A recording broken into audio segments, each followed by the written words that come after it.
আচলতে সকলোৱে ভূপেন বৰা ডাঙৰীয়াৰ পত্নীগৰাকীক ধন্যবাদহে দিব লাগে।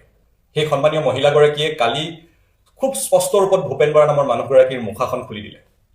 মিডিয়াৰ সন্মুখত তেখেতে স্পষ্টভাৱে ক'লে যে যোৱা ৮ মাহ ধৰি ভূপেন বৰা ডাঙৰীয়া মানসিক অশান্তিত ভুগি আছিলে।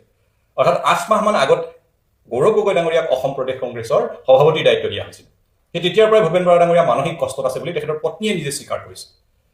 এতিয়া কথাটো হ'ল, যিগৰাকী ভূপেন বৰা নামৰ মানুহে কংগ্ৰেছৰ কেন্দ্ৰতো চৰকাৰ ৰাজ্যতো চৰকাৰ থকা সময়ত ভাৰতবৰ্ষৰ গোটেই ৰাজ্যসমূহত কংগ্ৰেছৰ জয় জয়ময় আৰু কংগ্ৰেছৰ মহাশক্তিশালী এটা অৱস্থাত এবাৰ লোকসভা আৰু দুবাৰকৈ বিধানসভা নিৰ্বাচনত পৰাজয় বৰণ কৰিছিলে, যি সময়ত কংগ্ৰেছৰ ঘটিৰাম বাতিৰামেও জিকি গৈছিলে সেই ঢৌৰ সময়ত। সেই সময়ত এই মানুহগৰাকীয়ে 3বাৰকৈ হাৰিছে আৰু এই মানুহগৰাকীয়ে যোৱা 2-3টা বছৰ ধৰি মুখ্যমন্ত্ৰীগৰাকীয়ে চোৰাংচোৱা হিচাপে থাকি কাম কৰি আছিলে কংগ্ৰেছৰ ভিতৰত। সেই মানুহগৰাকীৰ বিষয়টো ইমান চৰ্চাৰ বিষয় হিচাপে প্ৰতিষ্ঠা কৰিবলৈ কিয় বিচৰা হৈছে?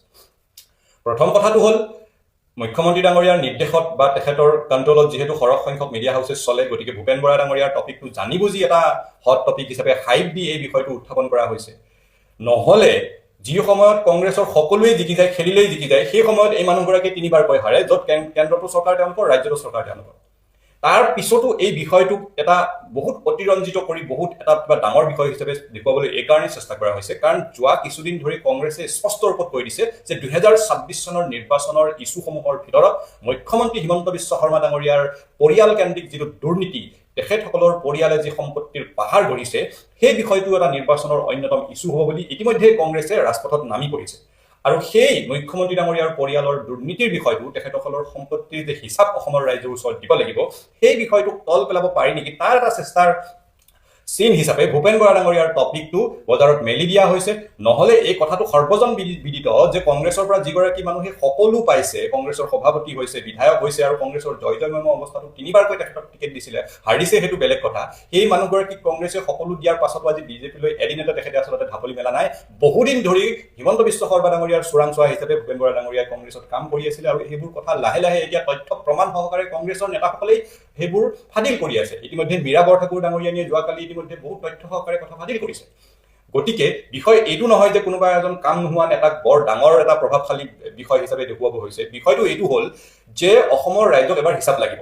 হিচাপ কিতাপ হোৱাৰ পাছত অসমৰ ৰাইজে নিৰ্ধাৰণ কৰিব ভোট কাক দিব লাগে, কিন্তু মুখ্যমন্ত্ৰী ডাঙৰীয়াই হিচাপ দিব লাগিব। এই যিবোৰ হাজাৰ হাজাৰ কোটি টকাৰ সম্পত্তিত পাহাৰ গঢ়াৰ অভিযোগ উঠিছে, সেইবোৰ কোনবোৰ ব্লেক মানি আছিলে, ক'ত ক'ত সেইবোৰ ঘোটালা কৰি, ক'ত ক'ত দুৰ্নীতি সংঘটিত কৰি সেইবোৰ কেনেধৰণে হোৱাইট মানি কৰা হ'ল আৰু পৰিয়ালৰ নামাকৰণ কৰা হ'ল, এই অভিযোগবোৰৰ উত্তৰ মুখ্যমন্ত্ৰী ডাঙৰীয়াই এবাৰ দিব লাগিব।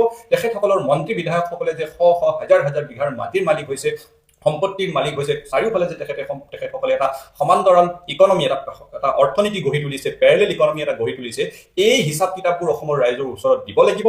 কাৰণ যিমানেই চেষ্টা কৰি থকা নহওক কিয় যে ধৰ্মৰ নামত ৰাজনীতি কৰা হ'ব, সম্প্ৰদায়ৰ নামত ৰাজনীতি কৰা হ'ব, আল্টিমেটলি শেষত গৈ যুৱ প্ৰজন্মই উন্নয়নৰ ৰাজনীতিহে পচন্দ কৰিব।